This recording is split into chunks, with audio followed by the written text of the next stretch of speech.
Okay, folks, welcome again to our weekly webinar. We're going to get started in about 60 seconds. There is still room up in the front for those of you who've come in a little bit late, but welcome again to our weekly webinar.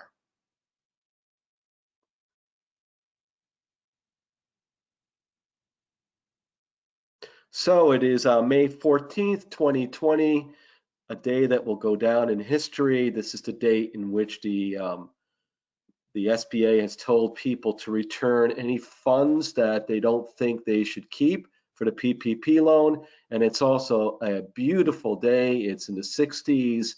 Sun is shining. So you folks need to get out there and do something that is safe, but also fun. So our webinar this week, Preparing for Recovery, Loan Options and Forgiveness Strategies. We are broadcasting live from New Jersey. For those of you who are not in New Jersey, from our homes. So hopefully there's no barking dogs or UPS trucks or garbage trucks pulling up, but it's going to be a great webinar today. So this is the slide we always like to show you because we want to let you know that we're doing this presentation for general guidance only, and it doesn't constitute the provision of legal advice, tax advice, accounting services, investment advice, professional consulting of any kind.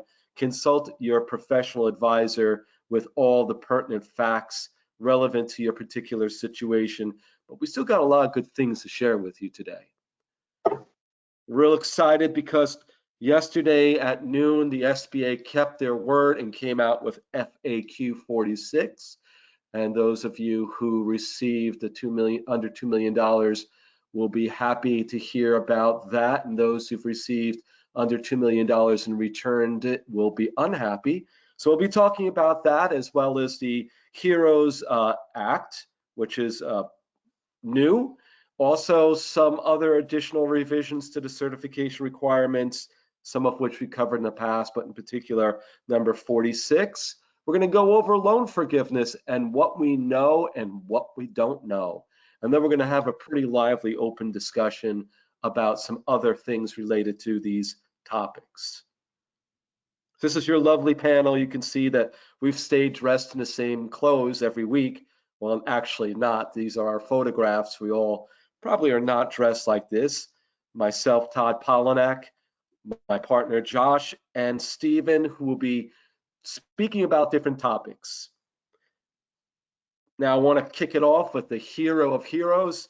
Steve, can you talk to us about the HEROES Act and take it away, Steve?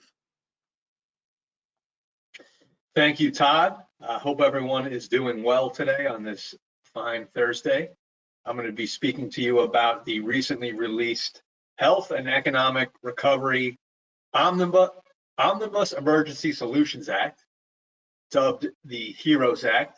And I think now, and especially in this time where we have terminology like a CARES Act and a HEROES Act, we see people just stepping up and taking responsibility and really taking action to battle this pandemic. So if ever any governmental acts were named appropriately, these are them. We will, as Todd mentioned, go through some of the highlights of the HEROES Act, but want to make the point overall that this is not expected to clear the Senate in its present form. There will be some negotiations. So while we will give you some highlights of the act, let's just keep in mind that there's still a Senate look at this bill, as well as a presidential requirement. From what our understanding is, the Senate will not proceed with it, but as we said, everything is negotiable. So in any event, this was a giant package, $3 trillion, as we said, introduced by the House on May 12th, and the vote by the House is expected tomorrow, the 15th.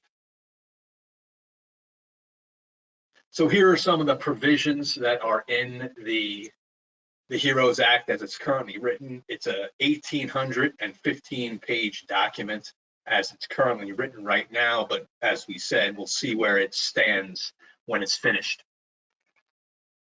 The main provisions, and again, there's a lot of information out there, but there are provisions out here to aid governments to pay vital workers. hazard pay for essential workers who essentially have risked their lives to keep our society running as best as possible. They're going to increase testing potentially and tracing and isolation measures, all potential means to reduce the spread going forward. Additional stimulus payments for qualifying recipients could be up to $6,000 per household. Something of great interest, the employee retention credit for those borrowers or those businesses who did not receive PPP funds.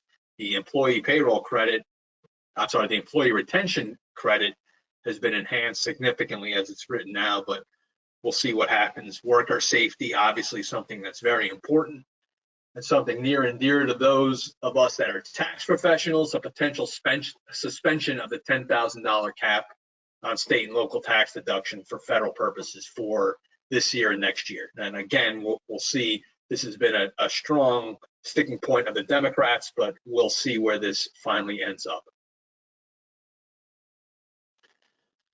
Other provisions, and I know this is a good segue, it potentially strengthens and enhances both the PPP and the EIDL program. And I don't want to get into too much details, but they're talking about extending the program to the end of 2020 and perhaps extending the 8-week period to, as it's written now, up to 24 weeks. But again, let's see where this stands because there's a lot of nuances. Healthcare, extending the unemployment benefits, the additional 600 all the way till the end of this year or actually into next year. Housing assistance, food security, making the vote. We obviously have a presidential election coming up at the end of the year. So looking for ways to make sure that people are able to vote in a safe and efficient manner, as well as protecting the postal service, making sure the census data is right. So there's a lot of information in here, and we will continue to monitor this as a firm and provide information, but we did want to give the overall details just in case you had seen some information out there. So with that, I will now turn it over to Josh to discuss something that was very exciting. It just came out yesterday, and that is the revised PPP certification requirements. So take it away, Josh. Hey, thanks, Steve. So good morning, everybody. I guess the emotional roller coaster that we've all been on continues. It took another one of those steep drops yesterday where your stomach goes into your throat. But the question still is out there, to give back or not to give back. We're going to take you through some of the evolution, where it started, where it evolved to, and kind of currently where we sit today. So we think all the way back, beginning of April, when we all applied for the PPP loan, we signed off on the existing certification that said the uncertainty of the current economic conditions makes necessary the loan request to support the ongoing operations. The intent of the program at that time was to maintain payroll during this pandemic period, with the hopes that when we got out of the pandemic, everything would return to normalcy. So that was the initial certification. It's since been further clarified, but now 5 times. So we're going to go in order. So FAQ 31, if you remember back, April 23rd, feels like forever ago to many of us. The SBA came out and said borrowers must continue to make the above certification in good faith, taking into account their current business activity and their ability to access other sources of liquidity sufficient to support their ongoing operations in a manner that is not significantly detrimental to the business. Specifically within this FAQ, they made reference to public companies who had access to capital markets, the ability to sell additional shares, sell debt. However, and under that FAQ too, borrowers who met that public company criteria, they initially said had until May 7, 2020 to return the funds. So fast forward a couple days later, we got FAQ 37. And now it said, okay, well, we only made reference to public companies However, we're going to further expand on that to now include private companies as well. A day later, April 29, 2020, they now put out FAQ 39, and our friend Secretary Mnuchin comes out and says, okay, all loans of at least $2 million will be subject to SBA review. Remember, not bank review. We get that question a lot of times as to what is the bank's responsibility in all of this. And to be quite honest, we're not really sure. The banks have really been, the position the SBA has basically put out there is that the banks really are the ones processing the paperwork. But other than that, there's very little liability that would come back to them, if any. So what does the review look like? So the SBA FAQ indicated that loans of at least $2 million will be reviewed. We don't know what a review means, whether it means they're only going to look at the paperwork that you provided with respect to forgiveness, or chances are they're going to take a look at the overall financial health of the business. This is a debate we've had internally many times, that if this review happens 6 months from now, and the businesses as we know it, the economy resets and businesses are back and the numbers look good, is the SBA going to come in and play Monday morning quarterback and say, well, look, things didn't really turn out so bad, so were you really entitled to the loan? They do, it is very possible that they may take that position. But also too, it's important to know that just because they say that they're looking at only loans over 2 million doesn't mean that they're not going to randomly pick other people. This is no different than, playing the IRS lottery with your own personal and corporate tax returns. So very possible that even though they say they're only going to look at everything over 2 million, they're certainly going to expand their population as well. And they did say that they will release additional guidance on the review process. So at the rate that they release guidance, probably expect that we'll hear about this probably sometime around late October. So very helpful to everybody. Fast forward a couple days later, FAQ 43. So they realized everybody was all kind of wrapped up in this. Do I have access to capital? Do I have liquidity? Do I need to repay the loan? Do I not need to repay the loan? So they gave us an additional week extension from May 7th to May 14th. So today, as Todd mentioned at the onset, is D-Day. And then yesterday, finally, we got some more information. FAQ number 46. And basically what this came out and said is that the SBA has determined as a safe harbor that any borrower, including affiliates that receive PPP loans within a principal amount of less than 2 million will be deemed to have made the required certification in good faith. So there's that number again, 2 million. If you're below, the SBA believes that because of the size of the business, you made the certification in good faith and it's okay to move forward. What they also said was they stated previously that all loans with an original principal amount in excess of 2 million and other loans as they deem appropriate, remember they do have the ability to pull at random, will still be subject to review for compliance within the program requirements for certification. So they're still going to review everyone over 2 million. That has not changed, but they want to make sure that even if you're under 2 million, understand that there still is that possibility. Borrowers with loans with an original principal amount greater than 2 million may still have an adequate basis for making the required good faith certification on their individual circumstances in light of the language of the certification and SBA guidance. And this is what we've been saying all along, is that you have to document your position as to why you applied and why you took the money. And we're going to review again in a minute some of those points. But But if you haven't done this, and even if you're under $2 million, this is still very important for you to do. A query, so we've gotten a lot of calls, as you can imagine. Can borrowers return funds to get below the 2 million threshold? So let's say I applied for 2.5 million, I received 2.5 million, but this idea of a full-on review is making me sick. I can't sleep. So my thought is I'm going to go back to the bank today. I'm going to return $600,000. I'm going to get my loan down to $1.9 million, and now I fall under safe harbor. That is not true. The review amount is based upon the original loan amount for which you applied for. So although it seems like a good idea to give back money that you know you may not spend to get under the $2 million threshold, that's not really going to matter. Okay.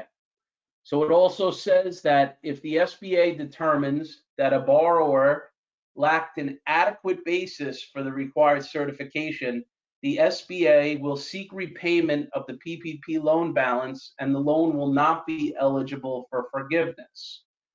If the borrower repays the loan after receiving this notification from the SBA will not pursue administrative enforcement or referrals to other agencies with respect to the certification regarding the necessity of the loan request. So again, if you are over the 2 million, you go for forgiveness. They say no soup for you. You have to repay the loan. We expect immediately. Don't believe that they'll allow you to repay it over the 2 years, but I would assume there will be more information forthcoming with that. And also too, per SBA FAQ number 45, so now borrowers that repay the PPP loans by May 14th, 2020 are eligible for the employee retention credit. Remember, Steve said before, if you did receive the PPP, you were not eligible for the employee retention credit. But however, if you do return the money by today, then the eligibility comes back on. So again, we're all sitting here today. I'm sure we've done this dance many, many times, but look at yourself one more time. Say, am I the intended recipient of the loan, right? Questions you want to ask yourself. Did you lose key customers or a significant number of customers, or anticipate that, you will? It doesn't say anywhere that a decline in revenue of it has to be 15% or 20% or 50% or 70%. There are no metrics out there for which you'll be able to measure how much your business has dropped and what constitutes need. Did you have a valid basis to believe that customers would slow pay or become non-payers? I think we're all in all of our businesses experiencing a slowdown in collections. Many of our clients are also applying for these loans as well. So is that indicative of the environment that we live in today?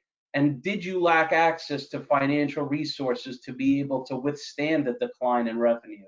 Again, it speaks to access to capital, whether that's liquidity in the business, cash reserves, access to a line of credit. Again, we'll never say how much is adequate. Again, it's still very subject to your own interpretation as to what constitutes the need. And then can you prove, right, that the facts and circumstances for the things that we just outlined with written documentation? Because in the event that we are pulled, by the SBA for review, this is the kind of documentation that we believe that you're going to have to provide to them. And it's also important to continue to track the information from the date you applied to the date that you received, and ultimately through the date of spend, because as we've learned through this point, the SBA can change its mind on a dime. As we all know, the intent at the beginning is not the intent now. So having a detailed, documented thought process along the way, again, in our opinion, only further supports the story. So again, what if my business was not negatively impacted? Again, we have three things. Possibly one is that we made the certification in bad faith. We can still go, we receive the loan and still are going for forgiveness, or we can repay the loan today. So again, with respect to immediate, we believe immediate is today. Okay, so we talked about putting together solid documentation. What does that include? Access to capital, right? We talked about line of credit, existing line of credit, because I believe, and I'm sure many of you believe, that in order to go and get a line of credit or an increase on a line of credit today will be very, very difficult. So if you need more than what you have, document it. If you have significant cash reserves in the business, I think you document it, but you document, how much you need and whether or not that money is already tied up in inventory, possibly coming from overseas. Looking at your business, is your business open today? May you be able to open 30 days from now, 60 days from now, 90 days from now? Even if you are open, are you operating with a reduced staff, right? There's all rules out there with respect to social distancing and, having, a certain amount of people on location at one time. So even though you may be open, you may be operating at very, at a minimized capacity. Going back to the point we made before, do you have a decline in current sales and or a cancellation of future orders? I think this is, again, too indicative as to what's happening currently. We spoke to receivable collections, customers asking for extended payment terms. It's going to happen. I think everybody is still, whoever has cash, we believe is hoarding cash because there's still so much unknown. The governor's, pushing things out 30 days at a time. And with other major cities like LA still saying that they're going to continue to be closed, it just creates this, shadow of a doubt. Looking at supply chain, right? Access to product. We have a lot of folks who manufacture overseas. Those lead times for products that maybe originally took you 3 months is now taking 6 months to get here. And if you're fortunate enough to have product, you may not be able to get it to the customer because you don't have access to transportation, or the customer may not be open, and reduced access to labor market. It's been well documented that some of the lower lay people can actually make more money on unemployment than they were making in their paychecks. So folks who have been furloughed or terminated may not be looking to come back to work so quickly. And also, too, I think it's important to understand who of your customers and suppliers are applying for PPP funding, assuming, that there's a need out there for this money, because all of our businesses are hurting. So again, we want to memorialize this information. And I think we also want to the best of our ability, prepare a cash flow. 30 days, 60 days, 90 days, project out through the end of December and see where you're going to fall from a cash standpoint. Take into account, collections, loss of revenue, access to credit lines, maxing out those credit lines. Also, too, including projected expenses and cash disbursement commitments. Maybe before this all happened, you committed to a new lease or some construction, or you were, in contract to buy a piece of equipment. You may not be able to get out of those contracts. So I think that's important that you still continue, to budget for those expenses and see overall the impact on the cash position of the business. So again, having the narratives, very important. Having the cash flow, very important. And the last is you want to make sure that you document approval. So if you're owned by, if the business is owned by one person and you have a management team, maybe you have a meeting to review the plan, the documentation, have a resolution to approve it and keep it in the event it's ever needed. If you have a board of directors, same thing. Meet as a board, review the documentation. I'm sure the board's been involved on all these talks from the beginning. So again, continue to review the documentation, modify as needed, and from our perspective, that's the best plan. So let's fast forward.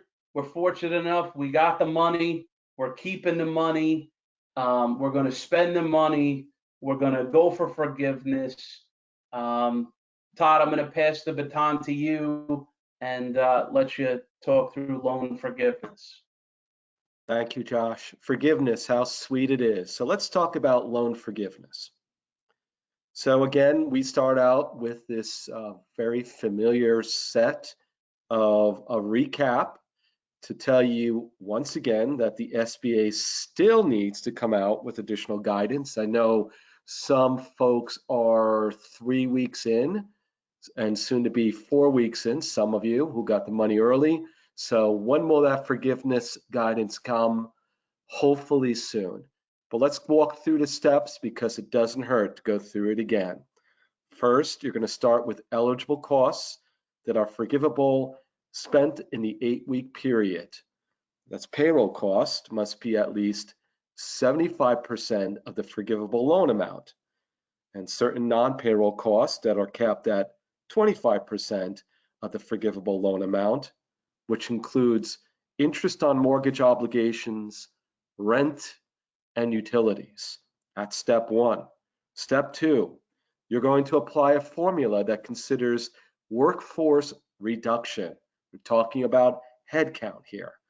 A being the average number of FTE employees during an 8-week period, beginning with the date of the loan origination, and B, the average number of the FTE employees from February 15th, 2019 through June 30th, 2019, or January 1st, 2020 through February 29th, 2020, A divided by B multiplied by the eligible amounts.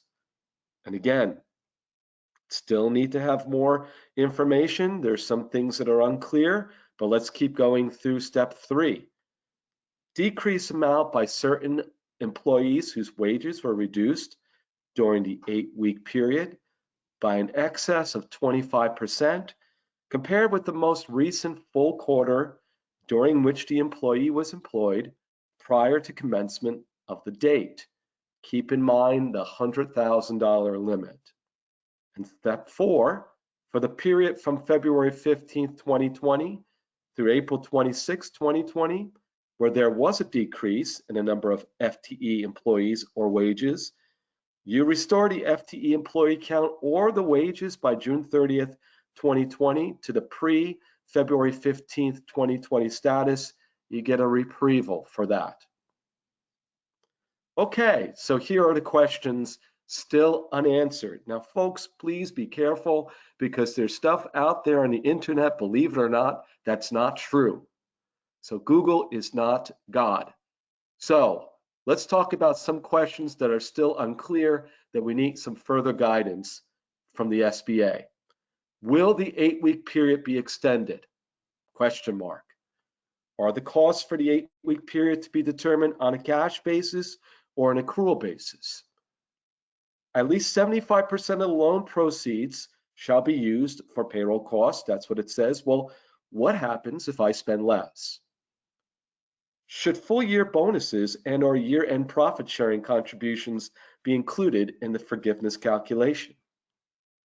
Does rent cover only costs for facilities, or do equipment rentals count as rent for forgiveness purposes? How is full-time equivalent calculated? How are non-COVID-19 reductions in workforce and or salary treated for purposes of the loan forgiveness reduction? What will the formula for salary reduction be prorated? What will the formula for salary reduction be prorated adjusted? Do the exceptions for headcount and or salary reduction allow for a replacement of the terminated worker? Again, the following questions are still unclear and need further guidance. What types of transportation costs qualify as utility costs? For employees rehired by June 30th, is there a time period for which they need to be employed in order to count towards the headcount salary restoration? In other words, can you fire them on July 1st? Will the expenses associated with forgiven funds give rise to a tax deduction? Per IRS Notice 2020-32, which was issued April 30th, 2020, currently it says that expenses are not tax deductible. There is some talk that this may be reversed. We will see.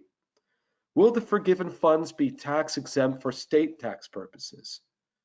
And how will the PPP forgiveness be impacted if a laid off employee declined a rehire opportunity? And we know from FAQ number 40 that the SBA and the Treasury will issue guidance indicating that forgiveness will not be reduced if the borrower makes a good faith written offer to rehire the employee, and documentation of the employee's rejection should be kept, and the employee may forfeit eligibility for continued unemployment compensation.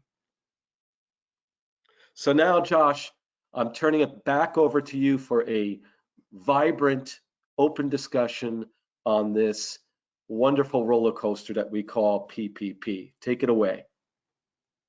I don't know if I call it vibrant, but I'll do my best. So with all this hopefully behind us now, with applying for the loan and FAQ 31 to FAQ 46 and the interim, final, I think we're up to 9 or 10 at this point. So we believe, based on what we're hearing, that hopefully by next week we will start receiving some more guidance with respect to forgiveness, which is only fitting because there's some people at this point who are probably 4 or 5 weeks into the mission. So in typical SBA fashion, I guess better late than never. So hopefully by this time, next week when we meet, we will have something for you new with respect to forgiveness.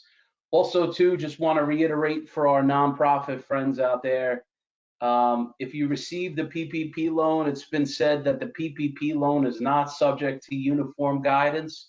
However, if you did receive the IDA loan, then that is subject to uniform guidance. So that is something to keep in mind as you budget and get ready for your fiscal, if you're a fiscal year end.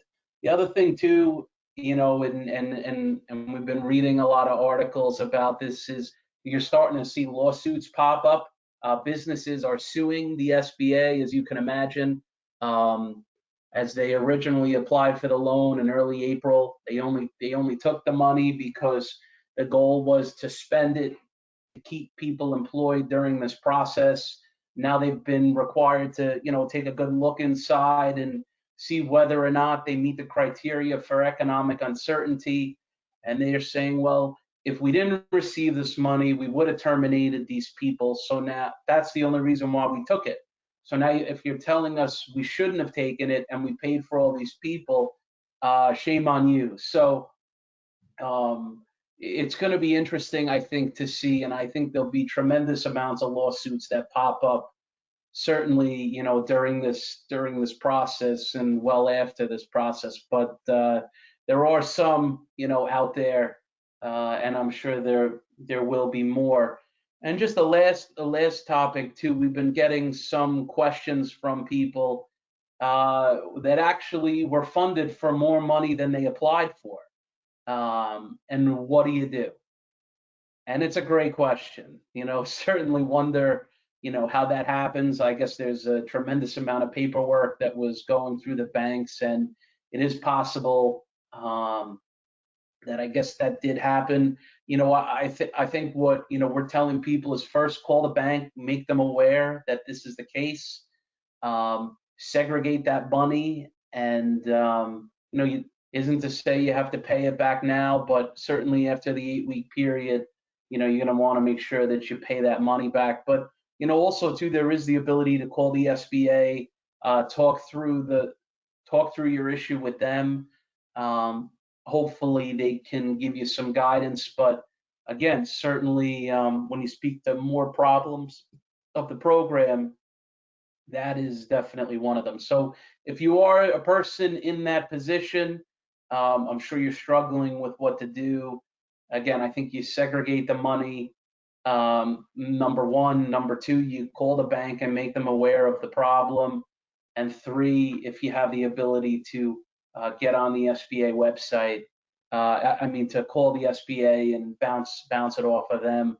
I think that's important as well. If you're listening to this webinar and you still haven't applied for the PPP loan, our understanding that there's still over $100 billion available in the system, largely due to businesses returning money, but also the SBA scaring the hell out of people. So I think they opted just not to apply in general. So with the new rules coming out yesterday, and a little bit of a looser position, it may actually change some people's thought process with respect to applying and receiving this money.